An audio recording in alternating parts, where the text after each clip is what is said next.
Hello साथियों, नमस्कार। जैसा कि आप सभी को पता है, रेलवे ग्रुप डी का एग्जाम इस टाइम पर जोरों शोरों से चल रहा है और मेरे भाई काफ़ी सारी शिफ्टों का एग्जाम कंप्लीट हो चुका है। तो इन्हीं शिफ्टों के आधार पर मैंने ये वीडियो तैयार किया है। जिन भी बच्चों का एग्जाम अभी तक नहीं हुआ, इस वीडियो को लास्ट तक देख लेना, आपको समझ में आ जाएगा कि कैसे क्वेश्चन आप लोगों से पूछे जा सकते हैं। तो सभी स्टूडेंट वीडियो को लास्ट तक देखें, लाइक करें, सब्सक्राइब करें, साथ में मेरे भाई कमेंट में अपनी अपनी एग्जाम डेट मुझे बता दें, ताकि मुझे पता चले कि किस डेट के और शिफ्ट के ज़्यादा बच्चे हमारे साथ में लाइव हैं। तो आइए मेरे भाई, निम्नलिखित व्यंजक को सरल करें। अब देखो भाई, ये जो इक्वेशन तुम्हारे सामने है, व्यंजक तुम्हारे सामने है, इसको आपको हल करना है। तो यहाँ पर 2/3 है, तुम भी 2/3 लिख दो। आगे 1/6 से गुणा करना है, तो 1/6 से गुणा कर दो। फिर भाई देखो, 2 एकम 2 और 2 तिया 6, तो ये हो जाएगा 3 तिया 9, यानी 1 में हो जाएगा मेरे भाई 9। आगे करेंगे प्लस, तो प्लस मेरे भाई ये है कितना, 5/3 गुणा में 7/2, तो ये हो जाएगा 7 पंजो 35, 3 दूनी 6, तो 7 पंजो 35 और 3 दूनी 6। माइनस का आगे आ जाओ, ये है 13/4 गुणा में 4/3, ठीक है, 13/4 4/3, तो 4 से 4 कटेगा, ये हो जाएगा 13/3। तो मेरे भाई देखो, अब तुम्हारे सामने ये बन गया कितना, 9, 6 और 3, तो 9, 6 और 3 का एलसीएम यानी कि लेस है, कितना आएगा, आप बोलेंगे कि सर 18 आएगा, तो लो भाई 18 कर दिया। 9 का भाग 18 में देंगे, 2 बढ़ जाएगा, 9 दूनी 18, तो 2 एकम हो जाएगा 2। 6 का भाग 18 में देंगे, तो 6 तिया 18, 3 बार गया, 35 तिया कितना होता है, 105 होता है। माइनस का 3 का भाग 18 में देंगे, 6 बार जाएगा, और 13 पंजो 65, 13 6 78 हो जाएगा। तो मेरे भाई ध्यान से देखें, 2 और 105 कितना होता है, 107 होता है।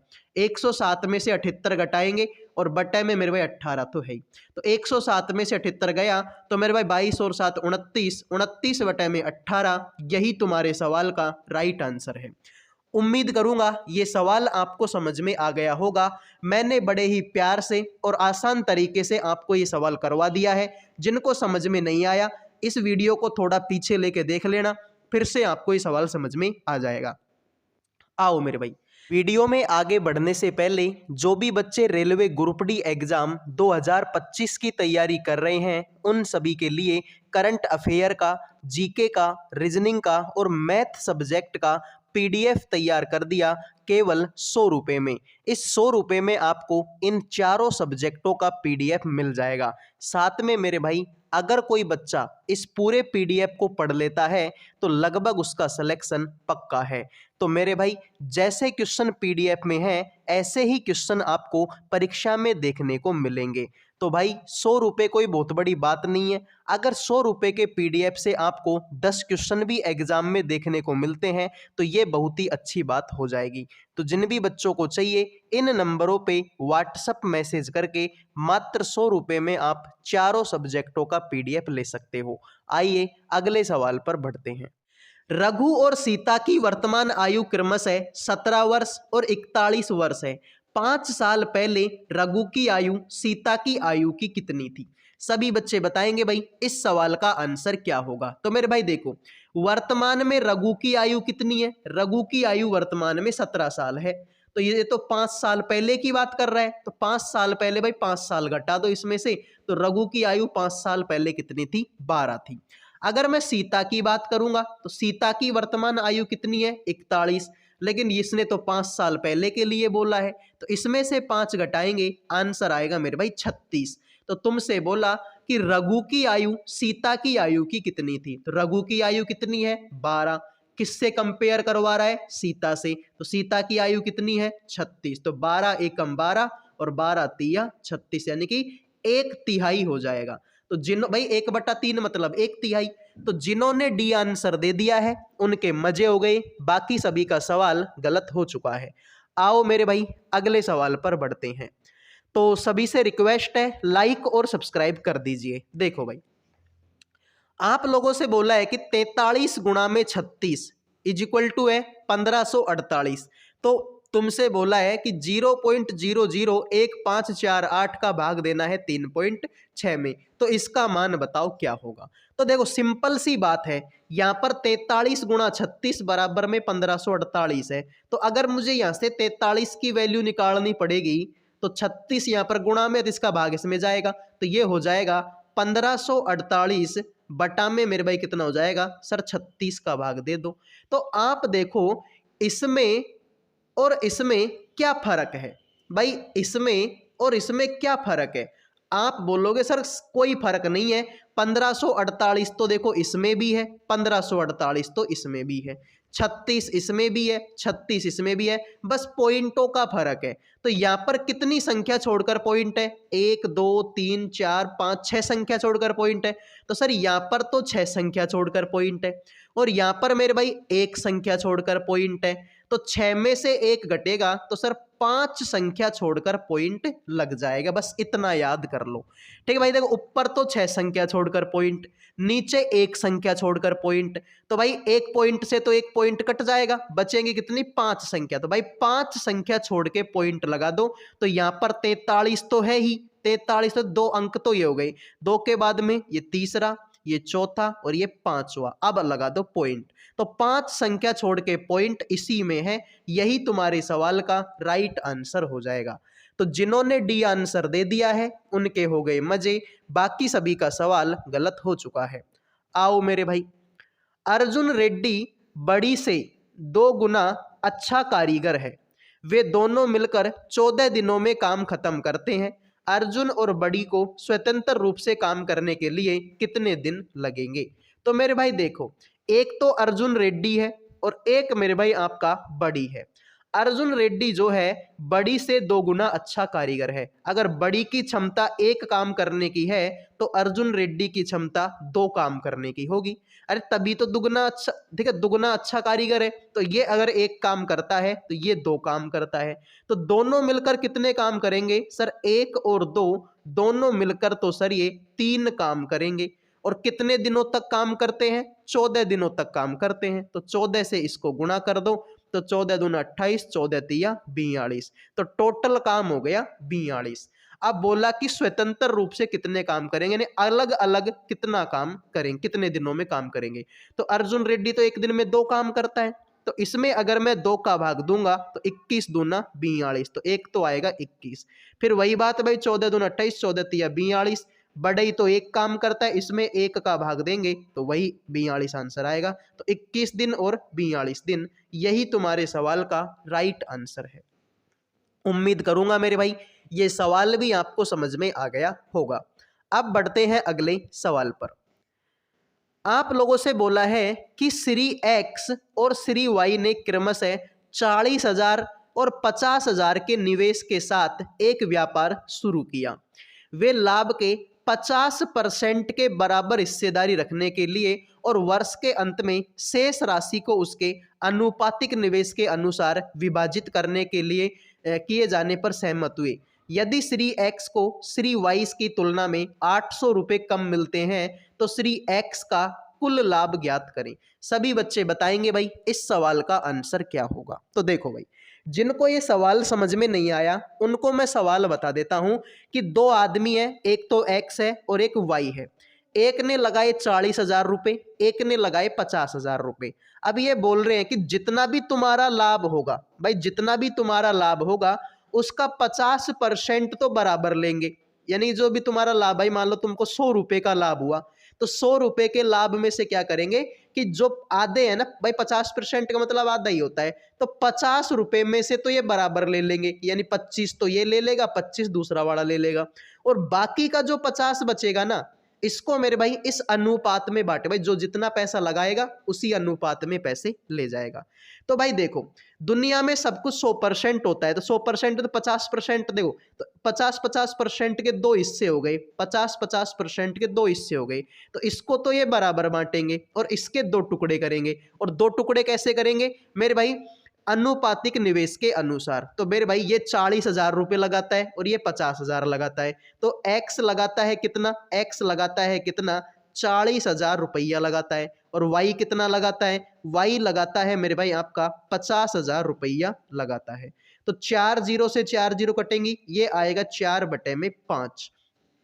तो भाई अब बताओ यहां से इनका डिफरेंस कितना है? सर 5 में से 4 घटेगा तो यहां से तो इनका 1 रुपए का डिफरेंस आया है, जबकि सवाल में बोला है कि एक्स को वाई की तुलना में 800 रुपए कम मिलते हैं। भाई इसको 5 रुपए मिल रहे हैं, इसको 4 रुपए मिल रहे हैं, तो कितना रुपया कम मिला सर? 1 रुपया कम मिला, जबकि सवाल में तो बोला है कि 800 रुपए कम है। तो एक की वैल्यू कितनी हो जाएगी? 800 रुपया हो जाएगी। एक की वैल्यू कितनी है? 800। तो x को मिलेंगे 8 चौके 32, तो यानी कि x को मिलेंगे कितने? 3200 रुपए।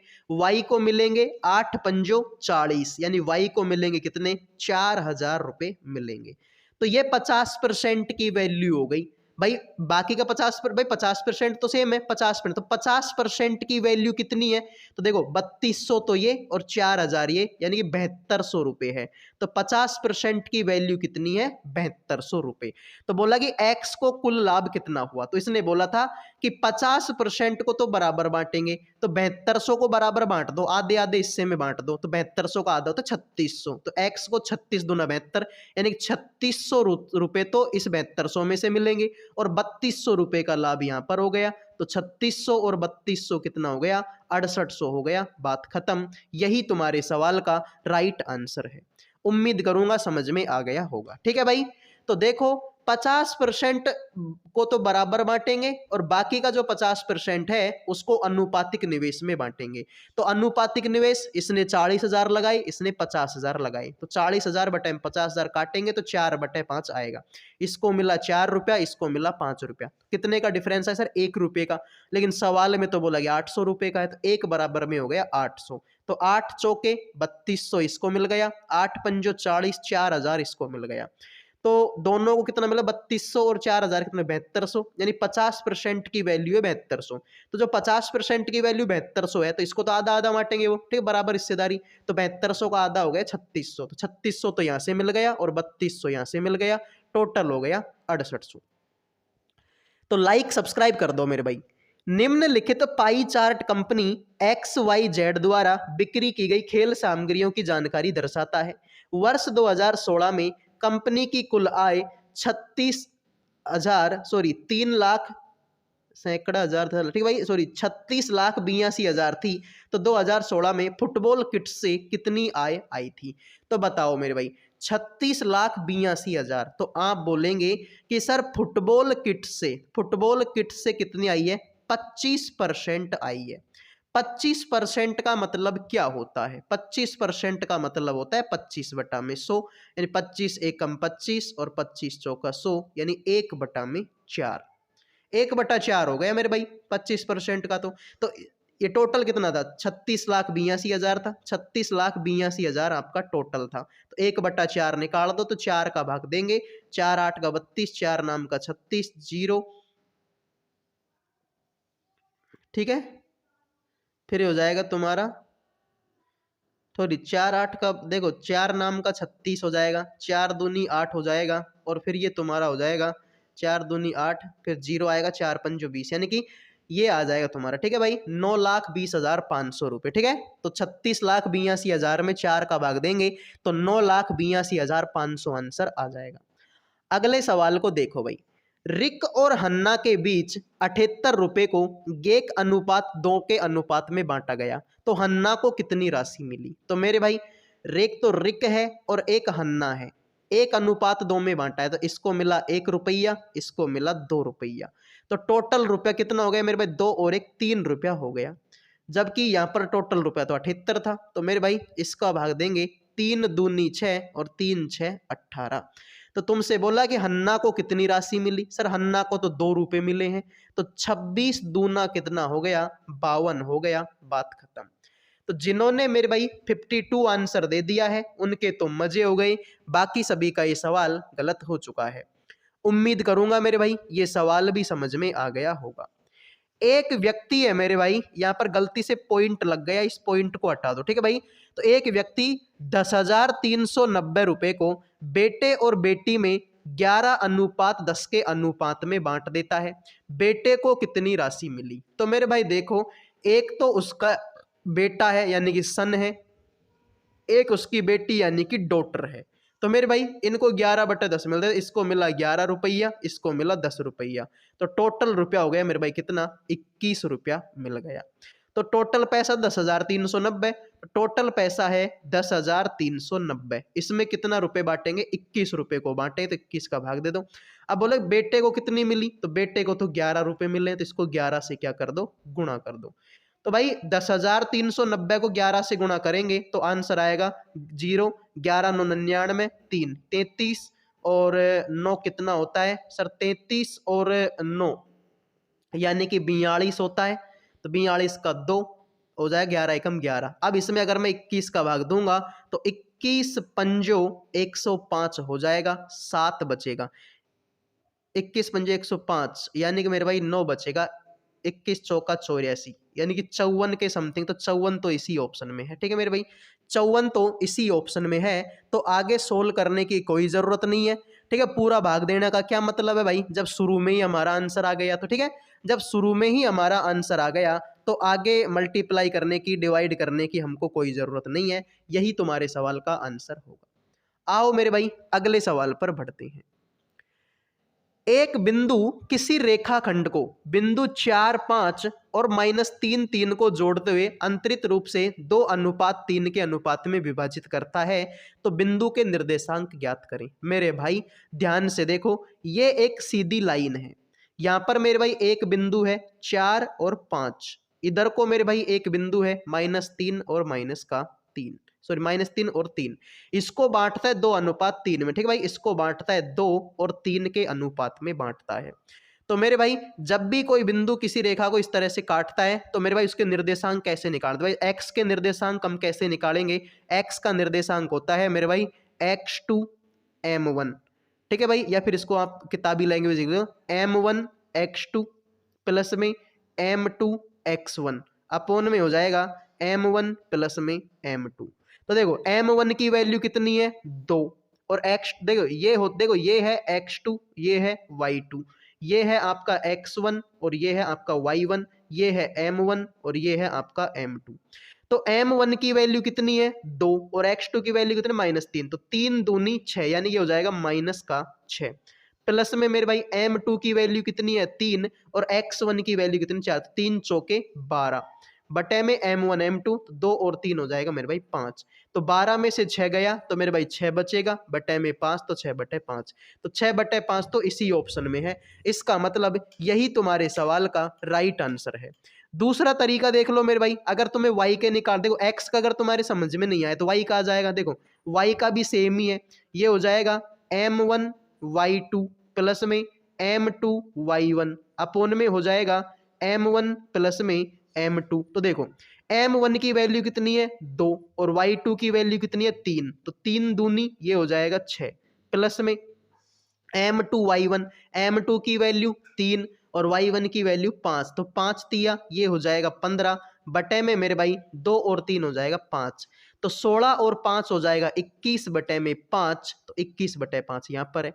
तो सेम मेरे भाई जैसे x का निकाला था वैसे ही y का निकाला है, बस यहाँ पर x1 y1 की वैल्यू चेंज हो चुकी है, ठीक है भाई।